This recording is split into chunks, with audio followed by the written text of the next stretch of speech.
നമ്മൾ ഇന്നത്തെ ക്ലാസ്സിൽ പ്രധാനപ്പെട്ട കുറച്ച് കറണ്ട് അഫേഴ്സ് ആണ് നോക്കുന്നത്. നമുക്ക് സമയം കളയാതെ ക്ലാസ്സിലേക്ക് പോവാം. കേന്ദ്ര റെയിൽവേ വകുപ്പ് കൈകാര്യം ചെയ്യുന്ന നിലവിലെ മന്ത്രിയും സഹമന്ത്രിമാരും ആരെല്ലാമാണ്? ആരാണ്? അശ്വിനി വൈഷ്ണവാണ് കേന്ദ്ര റെയിൽവേ വകുപ്പ് കൈകാര്യം ചെയ്യുന്ന നിലവിലെ മന്ത്രി. സഹമന്ത്രിമാർ രവ്നീത് സിംഗ് ബിട്ടുവും വി സോമണ്ണയുമാണ്. അപ്പം അശ്വിനി വൈഷ്ണവാണ് കേന്ദ്ര റെയിൽവേ വകുപ്പ് കൈകാര്യം ചെയ്യുന്ന നിലവിലെ മന്ത്രി. അശ്വിനി വൈഷ്ണവാണ്. രവ്നീത് സിംഗ് ബിട്ടുവും വി സോമണ്ണയുമാണ് സഹമന്ത്രിമാർ. പഠിച്ചു വെക്കുക, ഉറപ്പായിട്ടും ചോദിക്കും.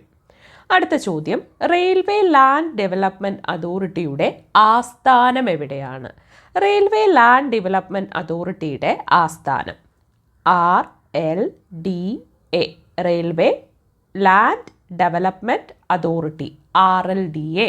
റെയിൽവേ ലാൻഡ് ഡെവലപ്മെൻറ്റ് അതോറിറ്റിയുടെ ആസ്ഥാനം ഡൽഹിയിലാണ്. അപ്പോൾ നമുക്ക് എന്താണ് ഈ റെയിൽവേ ലാൻഡ് ഡെവലപ്മെൻറ്റ് അതോറിറ്റി, അതിൻ്റെ പ്രവർത്തനം എന്താണ് എന്നൊക്കെ ഒന്ന് മനസ്സിലാക്കാതെ ഈ ഒരു ചോദ്യത്തിന് ഉത്തരം പഠിച്ചിട്ടും കാര്യമില്ല. നമുക്ക് നോക്കാം.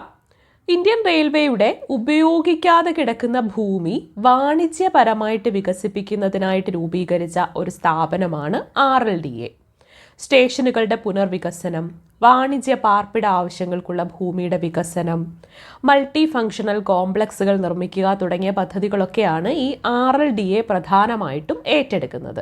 റെയിൽവേയുടെ വരുമാനം വർദ്ധിപ്പിക്കുക, നഗരവികസനത്തിന് വേണ്ടിയിട്ട് കോൺട്രിബ്യൂട്ട് ചെയ്യുക, ഇതൊക്കെയാണ് RLDAയുടെ പ്രധാനപ്പെട്ട ലക്ഷ്യങ്ങളെന്ന് പറയുന്നത്. അപ്പോൾ റെയിൽവേ ലാൻഡ് ഡെവലപ്മെൻറ്റ് അതോറിറ്റിയുടെ ആസ്ഥാനം ഡൽഹിയാണ്. RLDA, railway land development authority, ആസ്ഥാനം ഡൽഹിയാണ്. ആരുടെ ജന്മവാർഷികമാണ് നവംബർ 15 ജൻജാതീയ ഗൗരവ് ദിവസായി ആചരിക്കുന്നത്? എന്താണ്? ജൻജാതീയ ഗൗരവ് ദിവസമായിട്ട് നവംബർ 15 ആചരിക്കുന്നത്. അത് ആരുടെ ജന്മവാർഷികമാണ് എന്നാണ് ചോദിക്കുന്നത്. അത് ബിർസ മുണ്ട ആരാണ്? പ്രമുഖ ഗോത്രവർഗ നേതാവും സ്വാതന്ത്ര്യ സമര സേനാനിയുമായിട്ടുള്ള ആളാണ് ബിർസ മുണ്ട. അദ്ദേഹത്തിൻ്റെ 150ാമത് ജന്മവാർഷികമാണ് 2025 ആഘോഷിക്കുന്നത്. അപ്പോൾ 2025 നവംബർ 15 എന്താണ്? ബിർസ മുണ്ടയുടെ 150ാമത് ജന്മവാർഷികമാണ്. അപ്പം അദ്ദേഹത്തിൻ്റെ ജന്മവാർഷികമാണ് എന്ത്? ജൻജാതീയ ഗൗരവ് ദിവസ്. എന്താണ്? ജൻജാതീയ ഗൗരവ് ദിവസമായിട്ട് ആചരിക്കുന്നത്. അപ്പം നമുക്ക് ഈ ക്വസ്റ്റ്യൻസ് ഒക്കെ ഒന്നും കൂടി നോക്കിയിട്ട് ബാക്കി ക്വസ്റ്റ്യൻസിലേക്ക് പോവാം. കേന്ദ്ര റെയിൽവേ വകുപ്പ് കൈകാര്യം ചെയ്യുന്ന നിലവിലെ മന്ത്രിയും സഹമന്ത്രിമാരും ആരെല്ലാമാണ്? അശ്വിനി വൈഷ്ണവാണ് കേന്ദ്ര റെയിൽവേ വകുപ്പ് കൈകാര്യം ചെയ്യുന്ന നിലവിലെ മന്ത്രി. രവ്നീത് സിംഗ് ബിട്ടു, വി സോമണ്ണ, ഇവരാണ് സഹമന്ത്രിമാർ. അപ്പോൾ കേന്ദ്ര റെയിൽവേ വകുപ്പ് കൈകാര്യം ചെയ്യുന്ന നിലവിലെ മന്ത്രി അശ്വിനി വൈഷ്ണവാണ്. രവ്നീത് സിംഗ് ബിട്ടുവും വി സോമണ്ണയുമാണ് എന്ത്? സഹമന്ത്രിമാർ. ഇവിടെ അശ്വിനി വൈഷ്ണവിനെ പറ്റി പറയുകയാണെങ്കിൽ അദ്ദേഹം ഒരു പൊളിറ്റീഷ്യൻ എന്നതിനേക്കാൾ ഉപരി ഒരു മുൻ IAS ഓഫീസർ കൂടിയാണ്. ഇപ്പോൾ റെയിൽവേയുടെ 39ാമത് മന്ത്രിയാണ്. റെയിൽവേ ലാൻഡ് ഡെവലപ്മെൻറ്റ് അതോറിറ്റിയുടെ ആസ്ഥാനം എവിടെയാണ്? ഡൽഹിയിലാണ്. അതുപോലെ ആരുടെ ജന്മവാർഷികമാണ് നവംബർ 15 ജൻജാതീയ ഗൗരവ് ദിവസമായിട്ട് ആചരിക്കുന്നത്? ആരുടെയാണ്? ബിർസ മുണ്ടയുടെ. 2025 നവംബർ 15 അദ്ദേഹത്തിൻ്റെ 150ാമത് ജന്മവാർഷികമാണ്. 1875 കേട്ടോ ബിർസ മുണ്ട ജനിച്ചത്. 1875 ബിർസ മുണ്ട ജനിച്ചത്. ഇപ്പോൾ 2025 അദ്ദേഹത്തിൻ്റെ 150ാമത് ജന്മവാർഷികമാണ്. നവംബർ 15 ജൻജാതീയ ഗൗരവ് ദിവസമായിട്ട് ആചരിക്കുന്നത് ബിർസ മുണ്ടയുടെ ജന്മവാർഷികമാണ്. അടുത്ത ചോദ്യം നോക്കാം നമുക്ക്. റെയിൽവേ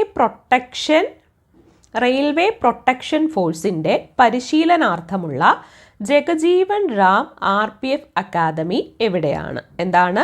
റെയിൽവേ പ്രൊട്ടക്ഷൻ ഫോഴ്സിൻ്റെ പരിശീലനാർത്ഥമുള്ള ജഗജീവൻ റാം RPF അക്കാദമി. അതായത് എങ്ങനെയാണത് ഷോർട്ടായിട്ട് നമ്മൾ എഴുതുകയാണെങ്കിൽ ജഗജീവൻ റാം പിന്നെന്താണ്? RPF academy. Jagjivan Ram RPF academy. അതിൻ്റെ പ്രവർത്തനം എന്താണ്? അതിൻ്റെ ലക്ഷ്യം എന്ന് പറഞ്ഞാൽ റെയിൽവേ പ്രൊട്ടക്ഷൻ ഫോഴ്സിൻ്റെ പരിശീലനാർത്ഥമുള്ള അക്കാദമിയാണ്. അതെവിടെയാണ്? ലക്നൌവിലാണ്. അപ്പോൾ റെയിൽവേ പ്രൊട്ടക്ഷൻ ഫോഴ്സിൻ്റെ പരിശീലനാർത്ഥമുള്ള ജഗജീവൻ റാം RPF അക്കാദമി എവിടെയാണെന്ന് ചോദിച്ചാൽ അത് ലക്നൌവിലാണ്. ഇന്ത്യൻ റെയിൽവേയുടെ റെയിൽവേ പ്രൊട്ടക്ഷൻ ഫോഴ്സിലെ പുതിയ ഉദ്യോഗസ്ഥർക്ക് പരിശീലനം നൽകുന്ന ഒരു പ്രധാന സ്ഥാപനമാണ്. ഇത് ലക്നൌവിലാണ് ഈ അക്കാദമി സ്ഥിതി ചെയ്യുന്നത്. അപ്പോൾ റെയിൽവേ പ്രൊട്ടക്ഷൻ ഫോഴ്സിൻ്റെ പരിശീലനാർത്ഥമുള്ള ജഗജീവൻ റാം RPF അക്കാദമി ലക്നൌവിലാണ് സ്ഥിതി ചെയ്യുന്നത്. ഇത് ഇന്ത്യൻ റെയിൽവേയുടെ റെയിൽവേ പ്രൊട്ടക്ഷൻ ഫോഴ്സിൻ്റെ, അതായത് railway protection force RPF, railway protection ഫോഴ്സിൻ്റെ പുതിയ ഉദ്യോഗസ്ഥർക്ക് പരിശീലനം നൽകുന്ന ഒരു സ്ഥാപനമാണ് ജഗജീവൻ റാം RPF അക്കാദമി. അത് ലക്നൌവിലാണ് സ്ഥിതി ചെയ്യുന്നത്. ഇന്ത്യയിലെ പ്രഥമ ട്രാൻസ്പോർട്ട് ആൻഡ് ലോജിസ്റ്റിക്സ് സർവകലാശാല ഏതാണ്? ഇന്ത്യയിലെ പ്രഥമ ട്രാൻസ്പോർട്ട് ആൻഡ് ലോജിസ്റ്റിക്സ് സർവകലാശാല എന്ന് പറയുന്നത് ഗതിശക്തി വിശ്വവിദ്യാലയമാണ്. ഏതാണ്? ഗതിശക്തി വിശ്വവിദ്യാലയമാണ് ഇന്ത്യയിലെ പ്രഥമ ട്രാൻസ്പോർട്ട് ആൻഡ് ലോജിസ്റ്റിക്സ് സർവകലാശാല. ഏതാണ്? ഗതിശക്തി വിശ്വവിദ്യാലയം. ഇതെവിടെയാണ് സ്ഥിതി ചെയ്യുന്നത്? ഗതിശക്തി വിശ്വവിദ്യാലയം സ്ഥിതി ചെയ്യുന്നത് വഡോദരയിലാണ്. എവിടെയാണ്? വഡോദരയിലാണ്. ഈ ഗതിശക്തി വിശ്വവിദ്യാലയത്തിൻ്റെ പ്രവർത്തനം നോക്കുകയാണെങ്കിൽ ഗതിശക്തി വിശ്വവിദ്യാലയം ഷോർട്ട് ഫോമിൽ എഴുതുമ്പോൾ GSV എന്നാണ് എഴുതുന്നത്. ഗതിശക്തി വിശ്വവിദ്യാലയ ഇന്ത്യയിലെ ഗതാഗത ലോജിസ്റ്റിക് മേഖലകളിലെ മാനവ വിഭവശേഷി വികസിപ്പിക്കുന്നതിനായിട്ട് സ്ഥാപിച്ചതാണ്.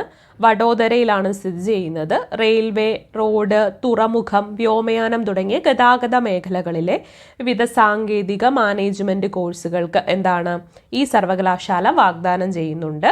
ലോജിസ്റ്റിക് ചെലവ് കുറയ്ക്കാനും രാജ്യത്തൊരു സംയോജിത അടിസ്ഥാന സൗകര്യം വികസനം ഉറപ്പാക്കാനും ലക്ഷ്യമിടുന്ന പ്രധാനമന്ത്രിയുടെ ഗതിശക്തി പദ്ധതിയുടെ ഭാഗമായിട്ടാണ്. അപ്പോൾ അതൊന്നും കൂടി പറഞ്ഞുതരാം. പ്രധാനമന്ത്രിയുടെ ഗതിശക്തി പദ്ധതിയുടെ ഭാഗമായിട്ടാണ് ഇത്തരത്തിലൊരു സർവകലാശാല പ്രവർത്തിക്കുന്നത്. ഇത് ഇന്ത്യയിലെ ആദ്യത്തെ ട്രാൻസ്പോർട്ട് ആൻഡ് ലോജിസ്റ്റിക് സർവകലാശാലയാണ്. ഇന്ത്യയുടെ പ്രഥമ ട്രാൻസ്പോർട്ട് ആൻഡ് ലോജിസ്റ്റിക് സർവകലാശാലയാണ്. വഡോദരയിലാണ് സ്ഥിതി ചെയ്യുന്നത്. ഇതിൻ്റെ പേര് ഗതിശക്തി വിശ്വവിദ്യാലയം എന്നാണ്. ഇത് പ്രധാനമന്ത്രിയുടെ ഗതിശക്തി പദ്ധതിയുടെ ഭാഗമാണ്. ഇന്ത്യയിലെ ഗതാഗത ലോജിസ്റ്റിക് മേഖലകളിലെ മാനവ വിഭവശേഷി വികസിപ്പിക്കുന്നതിനായിട്ട് സ്ഥാപിച്ചതാണ് ഈ ഒരു സർവകലാശാല, ഈ ഒരു സ്ഥാപനം. ബഹിരാകാശത്ത് ഏറ്റവും കൂടുതൽ നടന്ന വനിത എന്ന റെക്കോർഡ് സ്ഥാപിച്ചത് ആരാണ്? ബഹിരാകാശത്ത് ഏറ്റവും കൂടുതൽ സമയം നടന്ന വനിത എന്ന റെക്കോർഡ് സുനിത വില്യംസ് ആണ് നേടിയത്. ബഹിരാകാശത്ത് ഏറ്റവും കൂടുതൽ നടന്ന വനിത എന്ന റെക്കോർഡ് സ്ഥാപിച്ചത് സുനിത വില്യംസ് ആണ്. 62 മണിക്കൂറും അതുപോലെ 6 മിനിറ്റുമാണ് കേട്ടോ. എങ്ങനെയാണ്? 62 മണിക്കൂറും 6 മിനിറ്റുമാണ്. 62 മണിക്കൂറും 6 മിനിറ്റും. അപ്പോൾ റെയിൽവേ പ്രൊട്ടക്ഷൻ ഫോഴ്സിൻ്റെ പരിശീലനാർത്ഥമുള്ള ജഗജീവൻ റാം RPF അക്കാദമി ലക്നൌവിലാണ്. ഇന്ത്യയിലെ പ്രഥമ ട്രാൻസ്പോർട്ട് ആൻഡ് ലോജിസ്റ്റിക്സ് സർവകലാശാല ഗതിശക്തി വിശ്വവിദ്യാലയമാണ്. ഗതിശക്തി വിശ്വവിദ്യാലയം സ്ഥിതി ചെയ്യുന്നത് വഡോദരയിലാണ്. ബഹിരാകാശത്ത് ഏറ്റവും കൂടുതൽ നടന്ന വനിത എന്ന റെക്കോർഡ് സ്ഥാപിച്ചത് ആരാണ്? ബഹിരാകാശത്ത് ഏറ്റവും കൂടുതൽ നടന്ന വനിത എന്ന റെക്കോർഡ് സ്ഥാപിച്ചത് സുനിത വില്യംസ് ആണ്.